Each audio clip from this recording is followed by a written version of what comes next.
we're now looking at the norm that presidents don't interfere in charging decisions at the Department of Justice. Right. Sarah saw firsthand the way that it's not legally required. The humans who enforce these withstood those pressures in the first Trump administration. That norm is breaking down in the second Trump administration. So that's an example of something not necessarily illegal. That's going to be tested, the constitutional limits in the, we're going to see that tested in the Jim Comey prosecution, in the Tish James prosecution, whether there's a constitutional ground that is transgressed. But it's a value that is instantiated by the people. Right. And so when we talk about these guardrails, we're talking about things like an independent Department of Justice. If a president gets off the chain, Sarah, we know that the Department of Justice will do its duty to decide things on the basis of the law and not simply follow the instructions given by the president to go after his enemies, right? That's one of those. Yes and no. I mean, this is where I get all, constitutionally on you. Okay. The Department of Justice is not in the Constitution. It doesn't exist separately from the president. It only exists because of the powers delegated to the president in the Constitution. Right. So the Department of Justice is not and never has been independent. And so it bothers me. It gives me a little skin crawliness when I hear that, because I think it makes people think that there is some real existence of an independent DOJ. It would actually be really bad to have an independent Department of Justice. So for example, during the Bush administration, the president told the Department of Justice, focus your limited resources on making sure America is never attacked again like it was on 9/11. Right. So a lot of resources go to anti-terrorism, investigation and prosecution. When President Barack Obama comes into office, we've just had the financial systems collapse, and he says, okay, we're going to move some of those resources, and we're going to put them on white-collar crime, grift, fraud, et cetera. Right. And so a lot of those criminal prosecutors got moved over to white-collar. But those two things are strategic decisions that the president makes in terms of an agenda. Absolutely. What that is not is a direct message to the Attorney General saying, why are you not going after Jim Comey? What's really important is they are types of crimes, and then you see who committed them. You don't start with the person, dig into their whole life, and see what crime you can find. What can you possibly associate them with? I mean, again, but it's worth noting that the last, I would say that in the first Trump administration, DOJ was incredibly independent of the White House in a very literal sense, because the president hated the Department of Justice and his Attorney General. The last time we had that was Janet Reno in the 90s. Clinton hated Reno, and so it was a very independent DOJ. Those are pretty dysfunctional times, actually, for DOJ. One of the things, Norm, though, that is different now is the attorney, and would sort of go against what I think Sarah is saying, which is largely correct, is that the Attorney General is not the president's lawyer. The Attorney General is the country's lawyer, if you think about it, right? And so for the president to go to the Attorney General and treat the Attorney General as if she, in this case, is his lawyer, do his bidding, is different from saying strategically we want to focus on white-collar crime or we want to focus on keeping America safe. In the Obama administration, one of my responsibilities was to refresh the memo that every White House has on contacts between White House personnel, including the president, and the Department of Justice. And that memo had a very bright line rule that we do not direct enforcement decisions. Nobody in the White House directs enforcement decisions. And there's a very limited bandwidth of people, the White House counsel, for example, who can even know about enforcement decisions or be advised. Here you have a president who is ordering. He inadvertently put his note to Pam Bondi on social media ordering the prosecution of his adversaries. That's a normative violation. It also has a constitutional dimension because ideas of selective and vindictive prosecution, which are going to be litigated in the Comey case.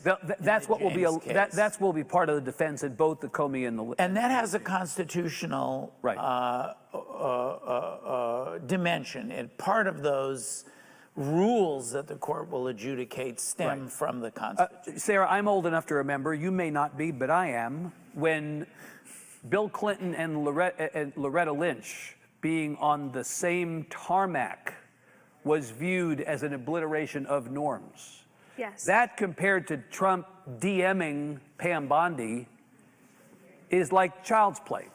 Do you know what's funny? We actually changed a Department of Justice norm, a policy about how the Attorney General exits the plane after that. As a consequence of As that. a consequence of the tarmac meeting, because part of what that was blamed on was that the staff exited the plane first. And so from that point forward, the Attorney General always exited the plane first and we got left behind. Yeah. So yeah, that was a really big deal at the time. Sort of though, like, remember the Attorney General firings that George W. Bush fired his U.S. attorneys, right, yes. His U.S. attorneys for political reasons, like they're political appointees. Why was that a scandal? So yeah, we have lots of DOJ scandals that now look hilarious. But you know, when we think about non-independent attorneys general, Bobby Kennedy has to come to mind. You had the president and the president's brother. By the way, so the attorney general has a private office. There's like a public office where you have the big meetings, right. and then the private office that's like wood paneled. There's a little staircase that goes above the Attorney General's office that we call the Marilyn Monroe room. It just has a twin bed and a very old-looking comforter on it. I always used to take people up there on tours, but just to see it. Just to see it, obviously. Thank you for clarifying that. I've got your back. Okay, I've got you. But right, Bobby Kennedy.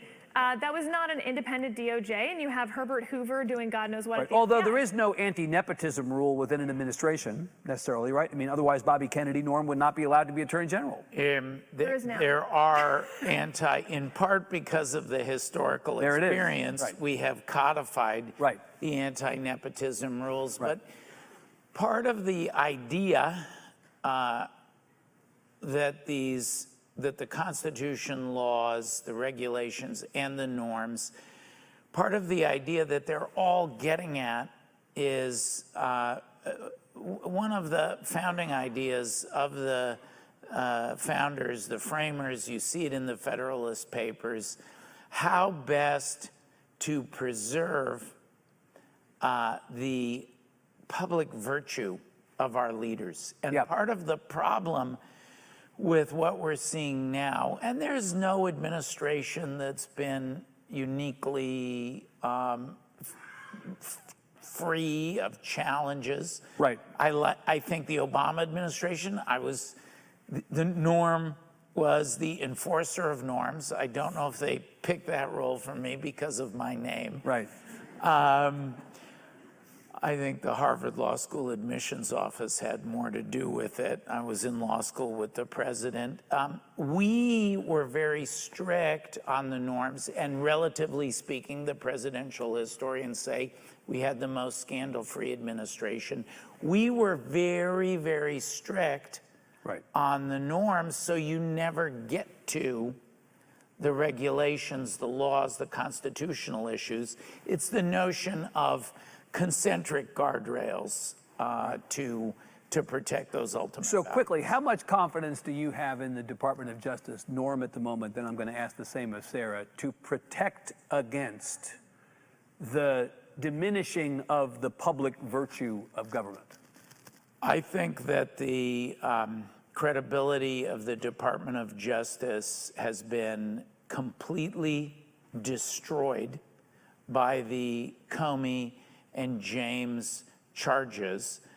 And so my confidence is low. We still have our federal judiciary, Right. which the trial judges have been magnificent under great pressure. They haven't buckled. And ultimately, we have the jury. I've always been a But the advocate of that. department in broad terms and the Attorney General and associated folks in specific terms, your confidence is low. the lowest, I was going to say low sounded higher than I thought he Right. did. Okay. So non-existent. this is your alma mater of sorts. Yes, I've been Right? there 3 times. Okay. What's your confidence level in the DOJ and in the AG and associated folks being a guardrail of the sort we're talking about? Lower than norm somehow. What this Department of Justice, what the people at the senior levels, and there's 120,000 people who work at the Department of Justice, and I want to be very clear that I'm not talking about the vast majority of them, many of whom are getting fired for doing their jobs or having done their jobs, or just someone said, once upon a time, they looked at me funny at the water cooler. Right. Which, by the way, you have to pay $7 to get water at the Department of Justice. We are very into rule following there. You have to join Water Club. It's a big deal to be in Water Club. This was a norm I was not aware of. Yeah, Water Club is a norm. Is it like Fight Club? Yeah. Are you allowed to talk about Water Club? You're not allowed to talk about First Water rule Club. of Water Club is don't talk about Water Club. My indictment is coming shortly. Yeah. I'm on Kash Patel's list, so I shouldn't joke about it, probably. Yeah. Here's what they have forgotten. Part of what, there's like all the civic virtue. Oh, you go to the Department of Justice to serve the American people. That is, I cannot tell you, as much as we roll our eyes about that and can be cynical about it, that really is why most people go to the Department of Justice. Truly, they love the mission. However, if that doesn't get you, what should get you is the idea that whatever power you unlock, you hand that key to the next person from the other party. And that should be both humbling and a little bit terrifying, right? Because you have a lot of power at the Department of Justice. Yeah. And what these people in this current Department of Justice don't seem to give 2 shits about is the fact that everything that they're doing, they're handing their enemies the power to do, their perceived enemies. Well, and in fact, if you go back, Sarah, before this administration, what we heard during the entire campaign was the Department of Justice was weaponized against me and mine, and we need to end weaponization. Is there any scenario that you can describe in which what we're seeing now is not the exact thing that we were told was bad? This appears to be weaponization against one's political enemies, very much like what the president, then the candidate, said had been done against him. Yeah, and I'll be clear, I think what Tish James and Alvin Bragg did in New York really was lawfare. It was weaponization. Those were crap cases against Trump that they investigated him until they could find something. But if I accept that... Yes, but that's not to say that makes this okay or better. Right. It does not in any way, shape, or form. And yeah, just bad. You cannot, though, compare the Jack Smith cases against Trump, which were meticulous. You'll notice I didn't carefully. Yes, I'm going to come to. Well, the president actually does compare Jack Smith. He does, but they are it. not comparable at all to what is happening now with the James Comey or Tish James. Or in the last 48 hours, John Bolton. Again, we don't know the specifics of that, but that's in the same kind of category of we're going after people. They're all prosecutions where the president has targeted the enemy. Dr. Bolton said in his statement last night after being charged that it's like Soviet Russia, where Lavrentiy Beria, the head of the Stalin secret police, said, "Show me the man, I'll show you the crime." But don't you think that is what Tish James and Alvin Bragg did? They wanted to make sure that Donald Trump couldn't win an election. If he hadn't been running again, if he hadn't been Donald Trump, they wouldn't have spent 6 years investigating him until they found something with novel legal theories that they had never brought before as top charges. No, I don't think that that's what they did. I thought the Tish James and Alvin Bragg prosecutions were righteous. I covered the Bragg prosecution for CNN. I was there every day. You and I had a debate I saw about that we did. You did. I saw the evidence. I watched the jury. I wrote a daily diary about it. Wait, that was here's a righteous the problem, Norm, case. though. In my hypothetical, let's use Tish James. Let's say she did the thing that she is accused of doing. So she is guilty of this thing, but the only reason that they indicted her is because she's Tish James, because she had gone after the president. Boy, that sounds really similar to me. And I think it's a really hard case to make that those are different, because all of us could, I will tell you, have committed some federal infraction at some point. There's the 10 Crimes a Day book. We don't want to live in a society where just being guilty is enough. All right, so let's leave this for the moment and go on to other guardrails that we're here to talk about. I want to talk about Congress. Oof. Do you know like 12% of people actually do approve of Congress? Like, who are they? Who are the 12? When I was growing up, not in this room. when I was growing up, I was told there were 3 branches of government, that they were co-equal, that they were checks on one another, that Congress actually had a job to do independent of, in particular, for purposes of this discussion, the executive. What the hell happened? Norm, what happened? I think when I was working in the White House, I would regularly get calls from senators. There'd be an issue of my own party. There'd be an issue in my portfolio, and I'd get a call from Claire McCaskill, who'd say to me, "I'm sorry. Please tell the president, I don't agree with X, Y, or Z. And I'm about to go on the floor of the Senate and I'm going to blast you guys, or, I'm going to issue a subpoena, I'm going to call a witness, what have you." I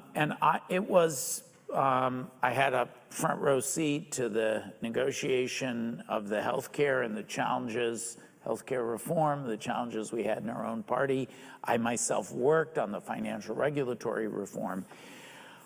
Donald Trump has imposed I think through a combination of intimidation and terror on his part and weakness on the part of his congressional party members, an abdication of independence. And I think the Democrats in Congress struggled initially to figure out. Now they have figured out how to use the power they have with this shutdown. And the shutdown is a very interesting test of in Václav Havel's term, the power of the powerless. The powerless do often have power, and that's what the Democrats are testing. So we are seeing some assertion, Evan, right, of congressional prerogatives by the minority. Yeah, there's a lot in there to unpack, Sarah. Okay, I have a narrative. Go ahead. To tell you. Yeah. It doesn't start in 2008 by any means. Okay, I'll kind of start in 2002, mostly because I know you guys are going to hate it, and I think that's really fun. So in 2002, Congress passes the Bipartisan Campaign Reform Act that creates sort of our campaign finance structure that we know now. We basically cap severely large dollar donors, and it gives rise, money finds a way. What's seeping through the rocks then are small dollar donors. It is true that large dollar donors are not representative of the American people, but you know who's really unrepresentative of the American people? Small dollar donors. Those people willing to give $5 and $20. They are about 2% of the US population. They are turned on by negative polarization, meaning not my guy believes in X, but your guy is the fucking worst. And so that's why they'll give money. You see cable news basically be created to be part of this small dollar world. Yep.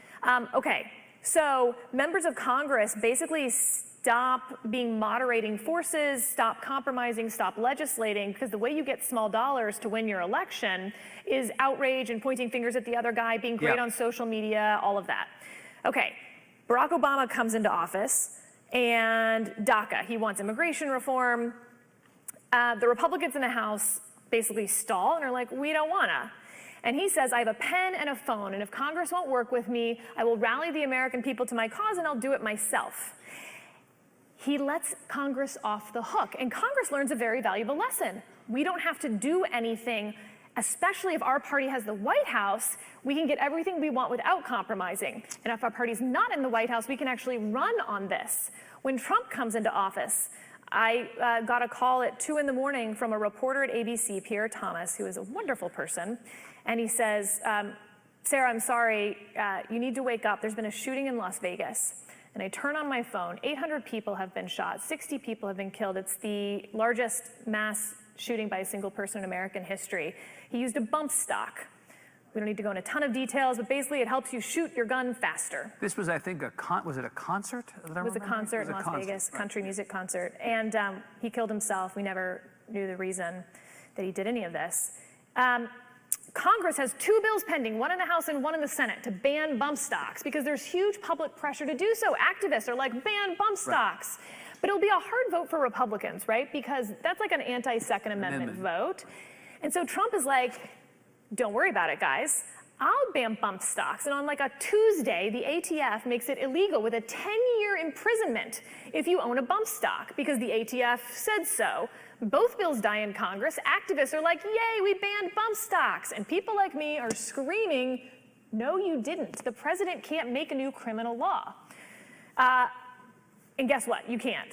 The Supreme Court struck it down. Congress can ban bump stocks tomorrow, but the activists are all gone. And your point is, had the president not done it, they might have in fact passed those bills because pressure would have enabled them to. That's right. The American people have allowed Congress to turn into social media influencers, like TikTok stars. Right. And in the meantime, activists, people who actually care about something, anything, climate change, are so happy that they get invited to the fucking Rose Garden to like be at a signing statement, and they don't notice when 2 or 3 years later the Supreme Court strikes it down and they get nothing, or when the next president comes in and it's all gone the first day he's in office. Your theory of the case here is that Congress has ceased to be a guardrail, just so I understand, because the president has let them off the hook. They don't have to be a guardrail because he'll do whatever he does, and they can just sit by and allow that stuff to be. And the president, the party in power loves it. They don't have to compromise and get run on by primaries because we've gerrymandered so many of these seats. Your primary is where you're most concerned, and the party out of power loves it because they raise more money that way. Right.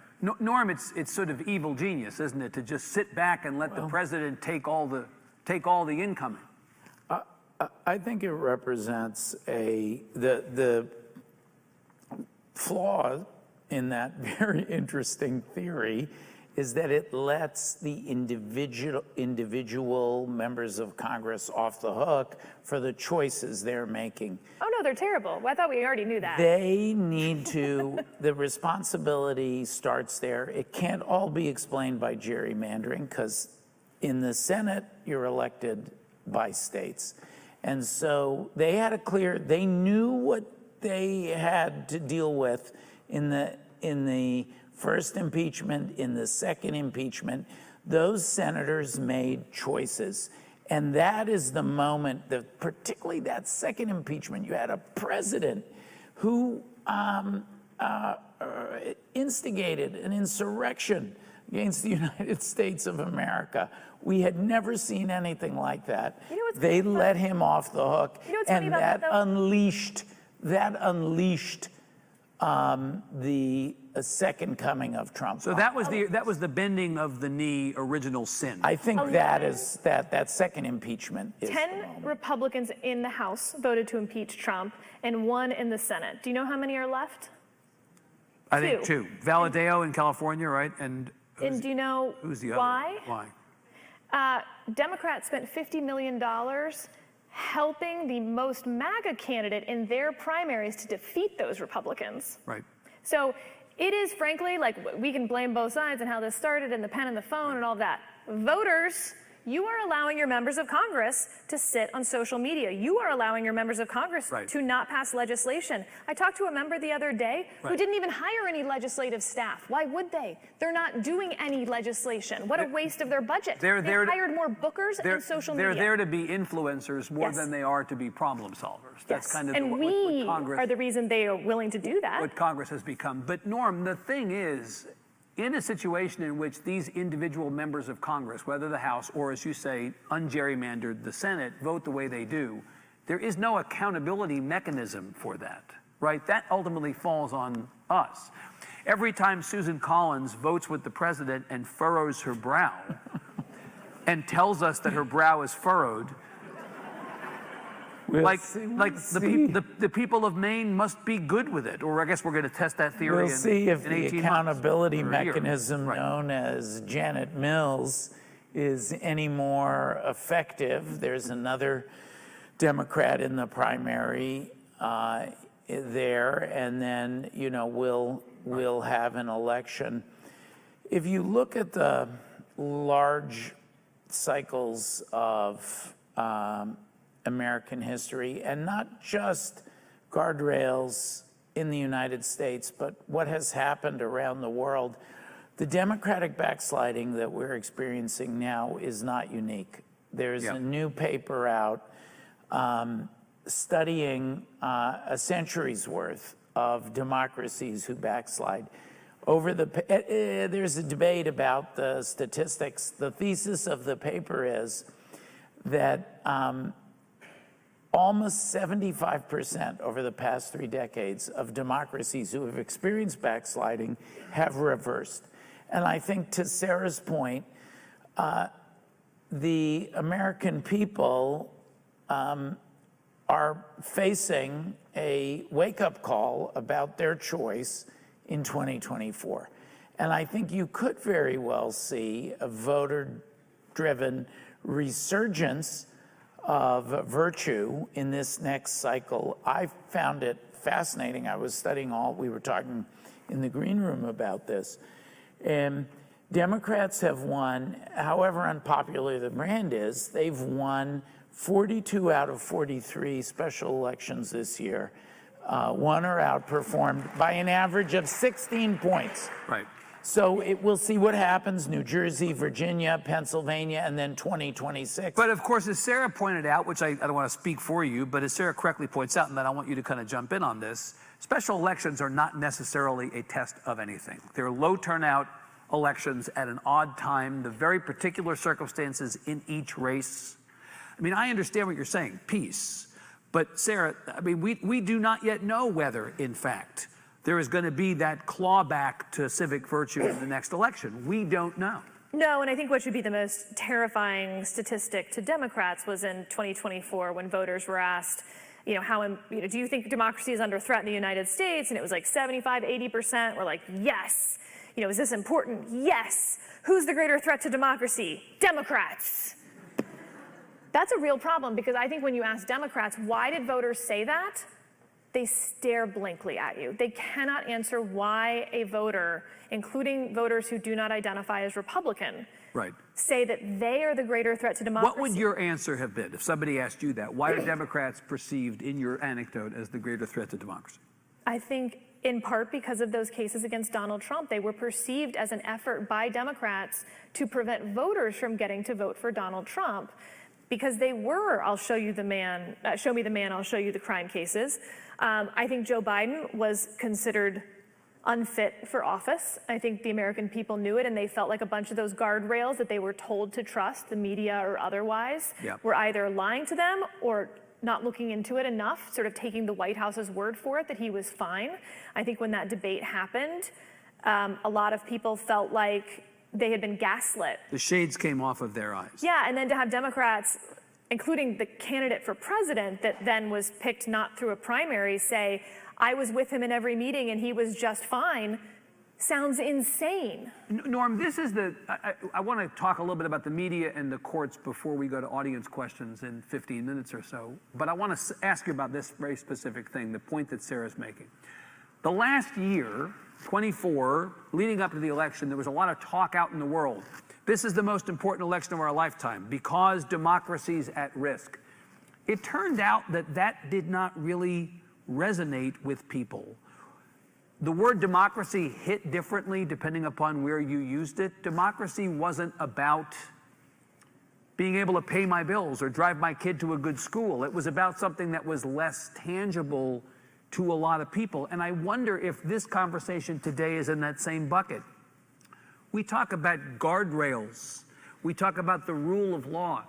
Does anybody really care out in the world about those things? They're caring about their own lives, the economy, the things that affect them. But when we have this conversation, doesn't it seem a little effete and inaccessible to a lot of people? They do care. After Donald Trump was convicted of those 34 felonies in New York for campaign finance fraud and covering it up, we saw the biggest jump in polls right before the debate. The debate wiped it out. That was the first time. The polls had been very static. We saw a jump up and a Biden lead because the American people a sufficient quantum of the American people felt once a jury had spoken that there was a validity to it. I believe the election was driven not by the abstract democracy considerations, but by, as I know, looking at the polls, it was driven by a set of choices. Ultimately, 230,000 people in 3 blue wall states. So if 115,000 of those had flipped, we would be having a very different conversation today. Economic choices. And if you want to look in the mirror, the signal lesson to me is that the Biden administration did not know how to talk about its demonstrable economic successes. The United States economy was the envy of everybody in the world except for the American people. There was a failure to communicate that success. And that's my understanding of what happened in I'm that reminded election. of I worked on Mitt Romney's campaign in 2012, and when we lost, and there was the RNC autopsy, and it was all about, like, we just didn't explain it well enough to the American people. Like, nope, sometimes you lose because they didn't like what you were explaining. Yeah. Well, rather than relitigate, let's look to the moment we're in and ahead. And let me ask you about the courts. Obviously, you're the editor of SCOTUS blog. You spend a lot of time thinking about the courts. Norm, you spend a lot of time arguing at the Supreme Court. You're focused on many of the cases that are before judges at all levels and before the American people. There was a time when we would say, the royal we, don't worry about what's happening because the courts will save us. Do you feel like the courts are saving us? Are they the guardrail we always assume them to be now, Sarah? Yes, I think they are. I'll be so curious what Norm says to this, but if you actually look at the 2020 election that Trump tried to argue he had won falsely, what saved us were Trump appointed and Republican appointed judges who unanimously throughout. I think in one case he won, right? There was like 65 out of 66 or something, right? There was, I think, one case that he won. which, I mean, and some of them, by the way, were not actually relitigating the election. They really were real cases. I think that one was one, although I'm forgetting what it was about. So these were Federalist Society judges, Republican-appointed judges who stood for the rule of law. And so when I hear people attacking the institution now and it just doesn't rule the way that they want, it's fine to criticize judicial opinions, to disagree with them. What I take exception to is the idea of their legitimacy, that if we don't like the opinion, they're an illegitimate court. Because once you undermine the legitimacy of that institution, once you say we can ignore it, we can pack it, you're not getting it back. Right. It's well, gone. of course, both sides, Norm, are doing that. I mean, the president, when he gets a court ruling that he doesn't like, will often go onto social media and say, I don't like that ruling. I think it's a bad ruling. I think it's a bad judge. That judge should be impeached, he'll say. Including, he just said this about Judge Karen Immergut, a Trump-appointed judge in Oregon who said his deployment Of National the Guard. National Right, Guard yes. was illegal. Right. Turned on her immediately. I think one of the extraordinary stories of this autocracy, whatever else we may debate about the election, certainly the American people didn't think they were going to get this. Even Donald Trump's repudiated Project 2025 before now embracing it. One of the extraordinary stories of the past 9 months has been the way federal judges, and in particular the federal trial bench, whether appointed by Democratic presidents or by Republican presidents, including Donald Trump, have stood firm against the transgression of the Constitution and laws. And it's over, I saw a tally, it's now over 125. So you feel like that court guardrail orders. is working? I do.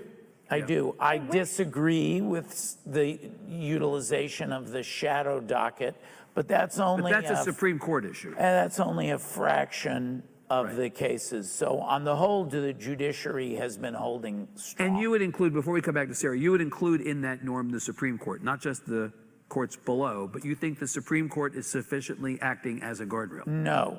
No. I don't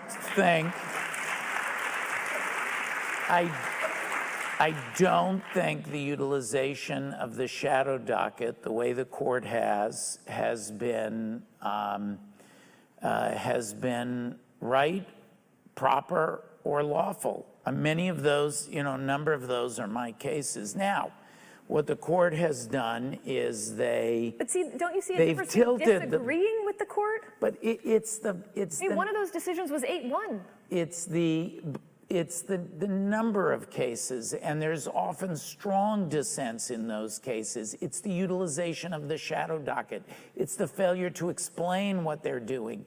It's the inexplicability of what they're doing. It makes no sense given the law. You're seeing lower federal court judges who are saying, I can't understand what the court is telling me to do. I can't follow this. Those decisions are unleashing unconstitutional behavior on the American people. So I take the strongest exception to what's been going on at the Supreme Court. Sarah. The strongest. You have a slightly different view of the Supreme Court. Yeah, I mean, okay. So we have 9 people trying to do their best. I think we dehumanize a lot of people. 7. 7 people trying to do their best? Yes, I think there are 2 who are not trying to do that. Yeah, this is what I mean. I won't say who they are. We're sitting here I talking won't about say the who they guardrails are. of democracy, and we're trying. Anyone who is taking this number of death threats, this pay cut, all of these things, and you think they're, trying to screw over America? No, they're trying to do their best.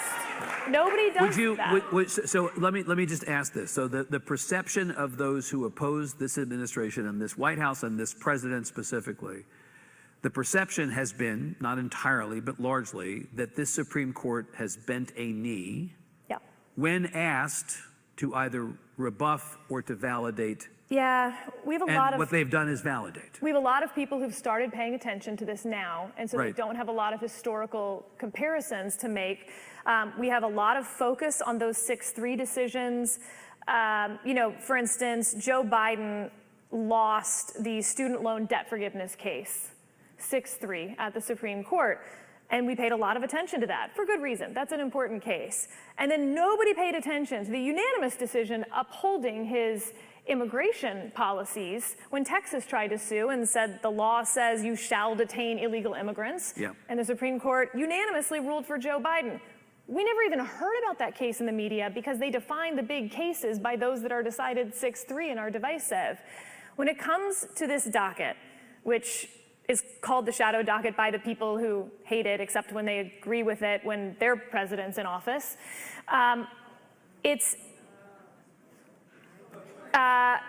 Nobody else calls it the shadow docket. Well, but let's explain what it is. I was about to say, let's talk about what that This is a question not about what the answer to the law is. It's a question about what is going to be the status quo while the case is pending. Right. And so it's a process question as much as it's only a substance. process question.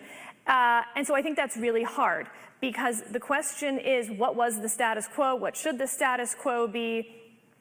And not what is the actual law in the meantime. Everyone wants their president's policies to be in effect for the 1 or 2 years that we're talking about these cases pending. And the problem is,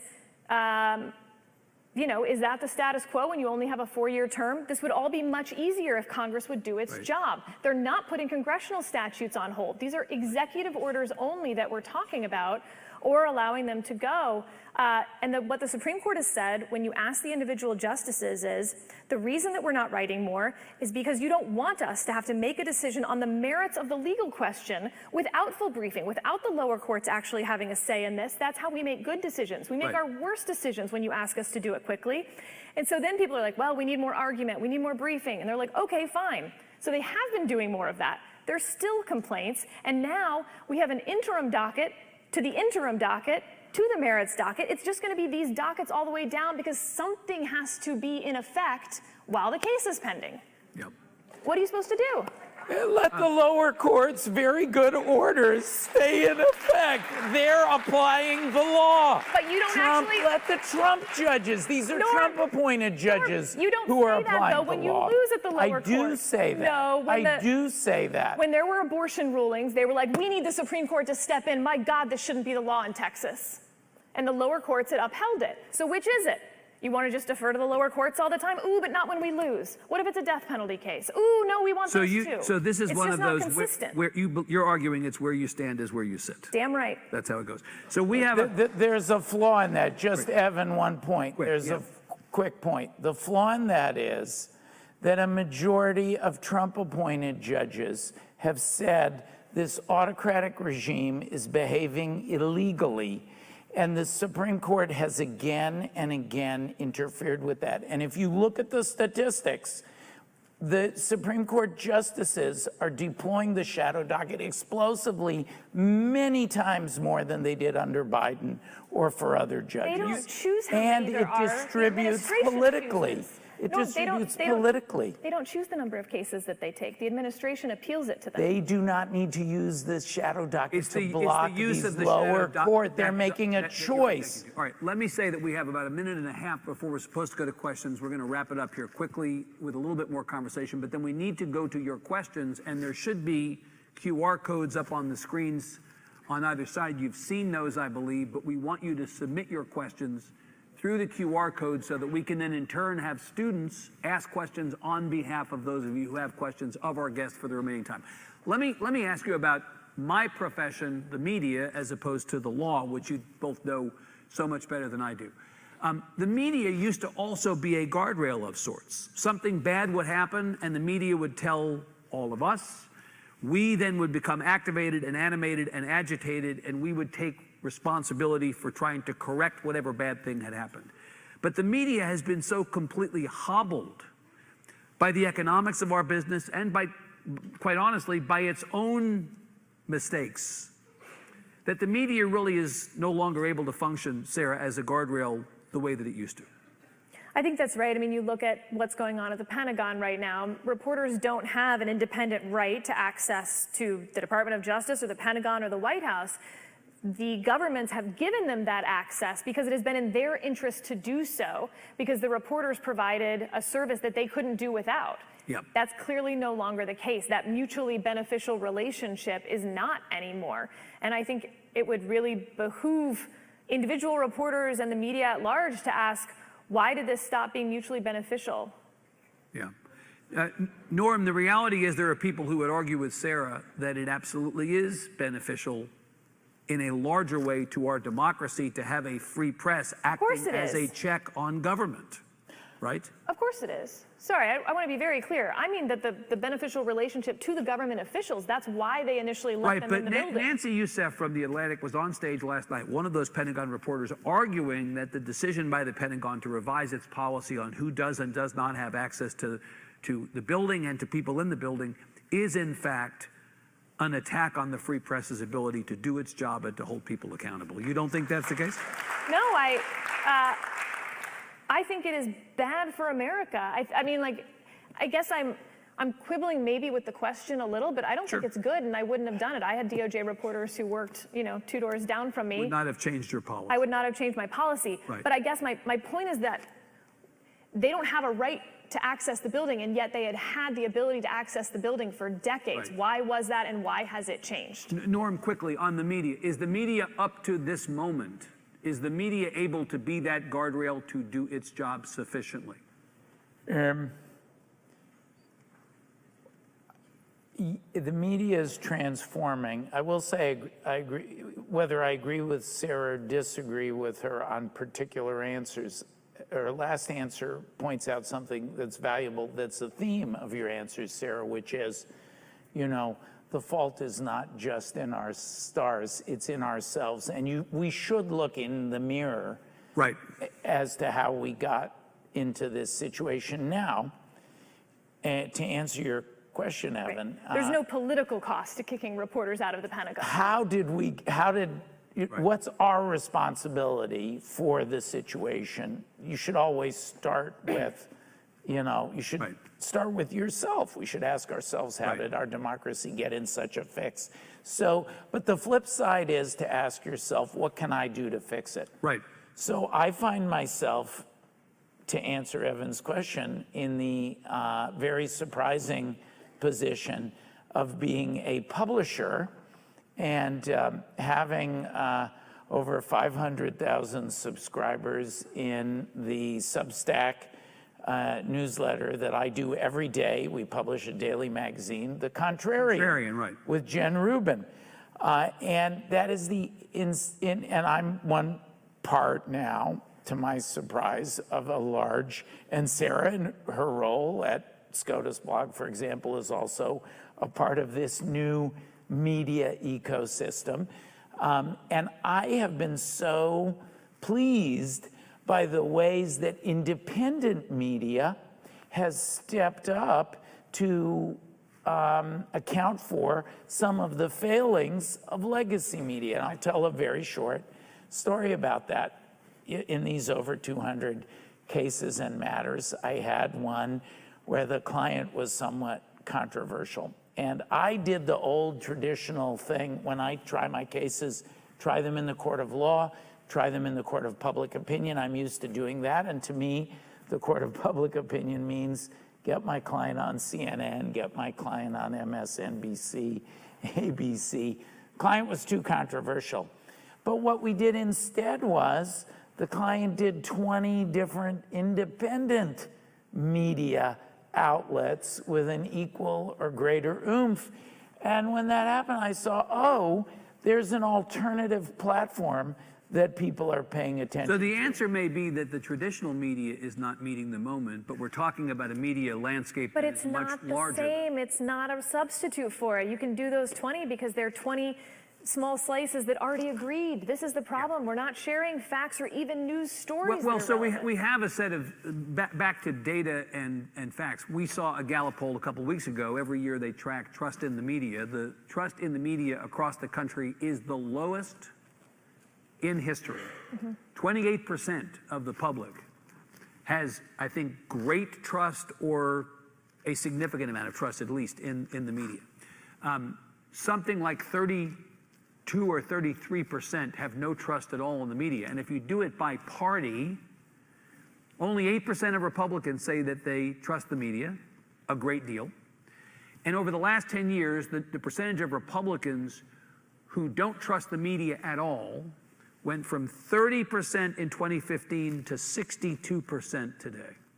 So That's because two-thirds. they're watching Fox News all day Two-thirds. long. That would Well- ruin my media trust also. I mean, look, it's a facile answer to say the problem is that they're watching Newsmax Exactly. and Fox, but I think that as a practical matter, the media cannot be a guardrail if it is as untrusted in the main. And now so fractured. It's And not a now so- guardrail if we all get to pick what we want to hear from the person we like and agree with, or rather, the one who agrees with us. And the second they disagree with us, we don't question our own beliefs.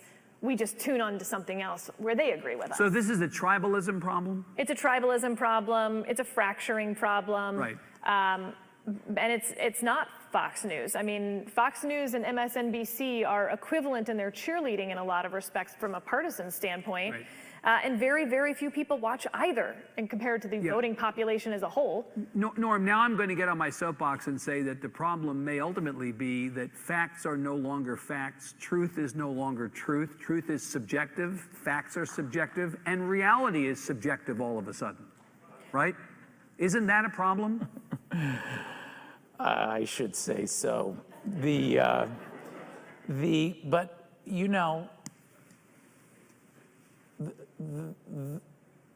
we have a large data set of the world's democracies over, if you just take the modern period, the past 100 years, where we have seen deterioration in trust, consensus, fragmentation, democratic backsliding.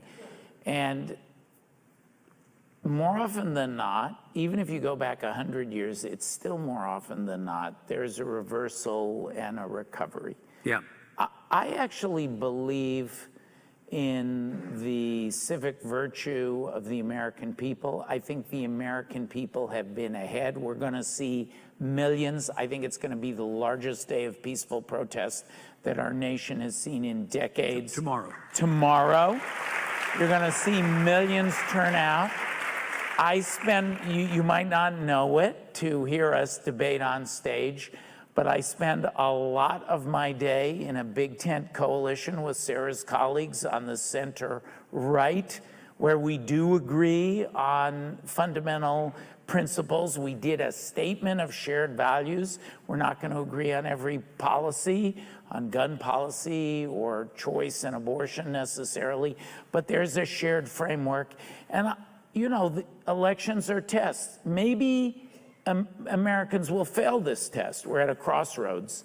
But does it only count as failing if they don't vote the way you want? No, it counts as failing if they don't come together again on the values and the normative and the empirical commitments, the shared framework of truth, of history, of what binds us together as a nation, our shared ideas of decency. I have hope. I won't say I have optimism. This was a distinction that Havel used to make. Hope versus optimism. Right. Very famous Havel distinction. I can't say optimism because we don't know how it's going to turn out. But I have hope, including those 42 out of 43 elections, which the political scientists will tell you going back more than 60 years is an indicator, not an outcome determinative one. I have hope that a new consensus can form. That's the trajectory. Okay, so we have till 5:15, as I understand it. So we've got time for your questions, and hopefully you submitted some of those there. So I don't know if we're going to turn the lights on or if we're simply going to ask students who are very generously giving us their time to be question askers on your behalf. And we'll go back. I like how the spotlight illuminates you. It's very Broadway. First of all, tell us your name, please. Hi, my name is Celia Calhoun, and I'm a fourth year at EVX. Thank you very much for being here. Thank you, Celia. All right, first question. Our first question is, the title of this panel asks, what holds a democracy together? How would each of you answer that? Sarah, you first. What holds our democracy or a democracy together? I would argue it's the rule of law. It's the consistent application of the same law to similar situations and facts where people believe that it is being consistently applied regardless of your race, religion, creed, or political beliefs. How's that working at the moment? It depends. You know, you can break some of that apart, actually. I think that the rule of law in terms of how it's being applied, I'd give it a pretty good grade, not perfect. It never will be perfect with humans. I think the belief in the rule of law, however, is incredibly worrying to me. Yeah. Norm, what do you think? What holds a democracy together? The shared human experience, values, and history, the expression of those in a constitution and laws and norms, and our hopes for the future, our shared fate, the freedoms that define us. There's a complex package of bonds that we have as a nation.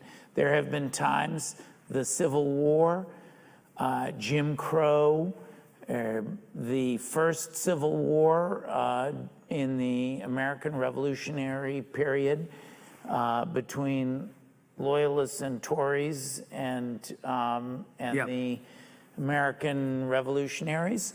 There have been times when those bonds have been very, very severely tested. But you know, Norm, we've always come back together as a nation, and everyone who's bet against the unity of the United States, those who bet against us in 1776 or 1861, or when we entered World War I, or World War II, or the Cold War, or the Jim Crow period, every time they've been proven wrong. So I think that package of bonds I'm hopeful, can reunify us again. But one of your piece, again, on that, great, but one of your answers was that one of the things that holds us together is the Constitution. But what holds the Constitution together?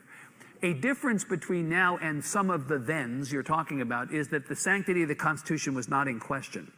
It was in question in every one of But those look, it is a periods. jump ball today. It is an a la carte menu for a lot of people. It's I don't not like a these jump. things, therefore I'm going to ignore or declare those things that have been in the Constitution and have been in law no longer to be in law. We were talking about birthright citizenship before this panel today. An example, a case that you're working on, right? One of the 200, yes. Right. The Supreme Court is going to resolve The that. question might actually be, how do we hold our Constitution together? We don't take a vote on the Constitution. Yeah. The men and women in those black robes decide ultimately, and they have been holding very strong on the Constitution for the most part. Yeah. We've been winning our cases. Even those individual justices or individual courts that you disagree with, you think we've held pretty strong on the If you look at the totality, right. notwithstanding my feelings about the shadow docket, if you look at the totality, Right. yes, the Supreme Court has only touched a small number of those. This is the Are you problem. worried about the Constitution? Yeah, I am. Yeah. I'm worried because, you said they were co-equal branches. They're really not. Congress is first. It's Article 1. We don't function very Well, long without but that's Congress. sequence. That's sequence, though, as much as anything. Well, Right. I mean, according to like your structural constitutionalists, you can read into the sequence, but Right. it doesn't matter. The overall point is we don't function very long without legislation, and the reason is because legislation is how you compromise across those differences of race, creed, religion, national origin, and politics, is that you say, I need this, and I need this, and I'll give up this, and I'll give up this. We're not doing that. When you rely on executive orders and you get everything you want, but only for 4 years, it is the most important election of your lifetime. That will not work for long. Because the next guy comes in and undoes all the work of the previous 4 years. Yeah, and then everyone's bewildered and is like, oh my God, my rights have been taken away. Your rights never should or could have been granted by a president to begin with. We're going to find out, though, whether the Constitution... We're going to find out whether the Constitution holds as a guardrail through the resolution of some of these cases. Again, something we were talking about before is that the tariff Yeah, it's funny you litigation... say that, though, the tariff litigation is really about whether it is the power of the president... Yes. or the power of the Congress to do that. Yeah, right? although let's take the Insurrection Act because it's an easy one. We're talking about whether the president has the power to deploy the National Guard or the military against the will of the governors. Congress, we have this law called the Insurrection Act where it's basically like, does the president want to? We have flagged this. Norm has flagged this. I have flagged this for many, many years. And yet, because Congress doesn't do anything, Too much delegation. there's been no efforts to amend the Insurrection and Act. almost like too much deference. It should And have been then- reeled back long ago. Long ago. And what happens? We then look to the courts to save us. That's not their job. When the court then says the president has the power to do this, they're not saying it's a good thing. It's not about the legitimacy of the court at that point because you hate the decision. It's Congress who didn't amend the Insurrection Act. It's not the court's fault that Congress gave him that power. Right. Let's go to another student question. I think we have a student on this side. Is that right? On this. Spotlight. I may be. Oh, it's on this side. Oh, good. Look at that. Okay. Tell us your name, please. You have to Very sing high On My school Own from Les musical. Miserables. Hello, my name's Ariana McGurk. I'm a second year at the University Thank of you very, Virginia. very, very much for being here. Good. All right. Go ahead. My question from the audience is, what lessons can we draw from times when institutions have failed or been slow to act?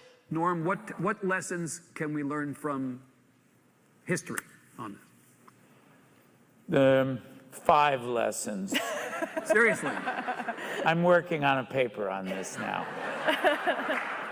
Do them on like the speed round at the end of a game show. Because we only I have- call them the 5 Ps for Yeah. short. It turns out, if you look at the data, part of a large group of the others are political and social scientists. I'm a kibitzer, but part of a group of people are doing this.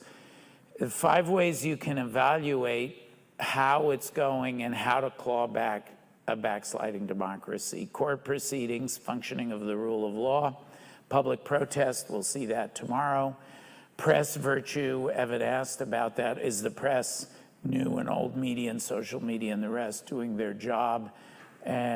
what's happening in and at the polls. We've talked about that data. And the fifth is political leadership. I mentioned that I think the members of Congress are now, the minority are flexing their power. You're seeing governors in blue states flexing pro-democracy power, Pritzker, Newsom, Josh Shapiro. And the AGs have been amazing.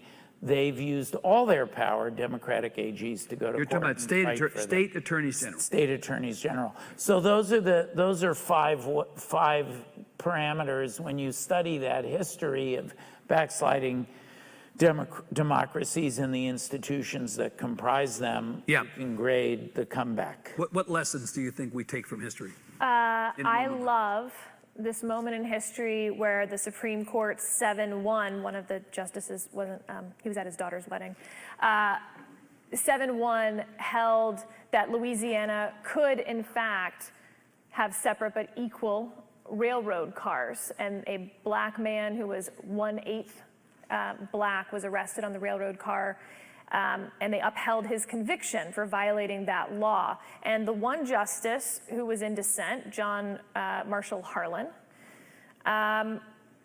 wrote that there is no race in our Constitution. All men are equal under the law. And nobody cared at all, right? He wasn't going to convince 7 justices. The American people didn't want to hear it. And Frederick Douglass wrote him a letter, and it just said, "One man with God is a majority." And when Thurgood Marshall argued Brown v. Board of Education, he said that it was a much bigger deal, that John Marshall Harlan was his hero far more than the Warren Court that unanimously overruled Plessy and Brown v. Board of Education, because Harlan was speaking alone. And that's the lesson I take from history. One man with God is a majority. I have it over my son's crib, because one person acting alone who is right and righteous really can change everything. And John Marshall Harlan wrote for the Brown Court. He wrote for us. And the caveat to that is to also have the humility that more likely than not, you're in the 7 on some issue right now. You're with the vast majority of your friends and your neighbors who all think they are absolutely right. And history will judge you as dead morally wrong. And what are those things? And hold some of your political beliefs, all of your political beliefs, with a certain amount of humility. Be empathetic to the one. Yeah. Always, right, okay. Another question. Do you think that newer forms of media, like social media, can take up a role as a guardrail of democracy at some point in the future? If so, how? Put your phone down. Yeah. Is social media a guardrail of democracy or an unexploded device on the side of the road? No, it's exploded. It's already gone off. It's exploded, right. Yeah, I mean, social media has definitely been an accelerant to a lot of the problems we've talked about today, Norm, right? It has, but we mustn't give up on new media as a vehicle. There's a lot of good that it can do as well.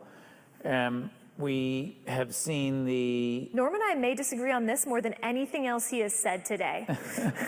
Norm, you would agree that there was a time possibly when social media was a democratizer of democracy. That moment in the Arab Spring when we were like, yay, Twitter. One moment. But that actually right now it's doing all the wrong things in the wrong ways at the wrong time. It's the all that I object to. You know, the fault is not in the social media alone. I'm most concerned about it actually for young people, for kids, and the effect it has on them. It has helped unleash and accelerate negative trends, to be sure. But on the other hand, I'm a part of this very vibrant, independent media ecosystem, and I see all the good things that does as well. So I think that, I think the school is out. Every time there's a new technology, there's a Luddite tendency to attack it. So I want to see where we go with this. Let's be the judge, and maybe it will be the end of us all. Right. Good. Great, Norm. That's upbeat. That's great. Maybe it will be the end of us all. But not Right. necessarily. Sarah, I think you and I may be more in the same place on this than you and Norm, or than, frankly, Norm and me. Yeah, I mean, I think the phones are bad, actually almost more than social media. I think the phones themselves are just incredibly addictive. Like when you're sort of sitting and your friend is 5 minutes late, what do? You reach for your phone and you just start looking at random shit on your phone that you don't even care about. Instead of like watching a mockingbird like gobble up some berries or whatever the hell we used to do before iPhones. Social media is an attention span retractor.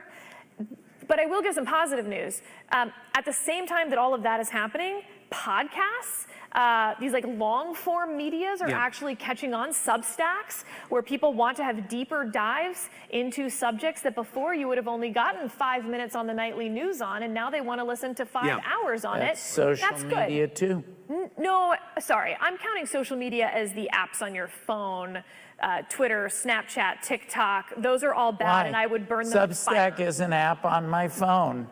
That's Okay. where I go to do that. I'll tell you what I do when I have that a book, fight. but it's not social media just because you can read it on your phone. Norm, 50 seconds. Go ahead. When I have that, to the flip side of this, when I have that 5 minutes with my phone, that deadly instrument, I have a text chain with my 10 best friends from high school. We're still all friends, and we'll tell a dumb joke, or I'll take a picture of whatever I'm eating and send it to them. Last night, 2 of them were in town, and we had dinner with their kids, and we sent that to the group. So there's a connectivity that's possible too.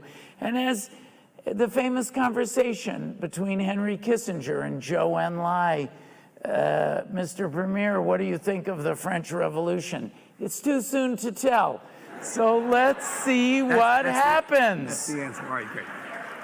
All right, look, we could go on for much longer, but we are out of time. It has been great to be back on stage at Democracy 360. Thank you to the Karsh Institute for having us up here again. Please give a big hand to Sarah Isker and Norm Eisen. Thank you all very much for coming. All right.